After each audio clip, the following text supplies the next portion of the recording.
Der er jo nogen, de bliver forskrækket af prisen, og nogen kan ikke se forskel fra det ene og det andet. Så de føler sikkert bare, at det er noget volapyk. Men så dem, der ved lidt om cykler, som måske ikke lige har været her før, eller ikke har kigget på de der bycykler, de synes jo, det er ret spændende, fordi det kan man altså ikke finde nogle andre steder. Så det er ret unikt med de cykler. Vi har jo altid alle sammen af os, der leger med cykler hernede, som vil have en idé om, hvad der var den fedeste bycykel. Stålet, bæltdrevet. Den simple cykel, som ikke har noget at gøre med design og dygtige forretningsfolk i den forstand. Det er rene cykelfolk, som ligesom står bag den. Så den er kun tænkt på kvalitet. Så det er sådan en rimelig simpel cykel, der bare ikke er lavet endnu. Og min bror laver stel, så vi gik i gang med at få ham til at lave selvfølgelig et stel. Og så var det ligesom bare at finde de andre småting og få det hele til at passe sammen.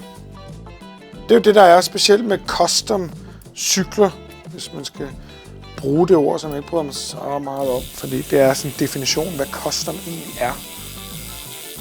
Men altså det er også igen, hvis vi skulle lave den cykel, vi synes, der er den fede, så skal det jo være... Så skal vi jo også lave stellet. Så skal vi jo lave den hele vejen, ikke?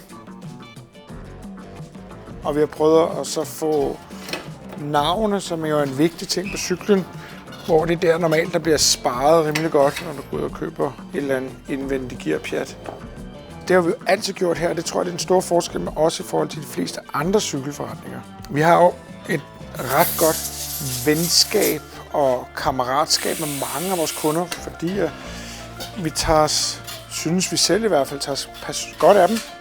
Så selve basen på cyklen skal selvfølgelig være god kvalitet, men sadel og sædeposition og sådan noget, det skal jo være efter hver kunde. Der er jo folk forskellige med rygproblemer og udseende og look, så det bliver gjort forskelligt rigtig mange gange.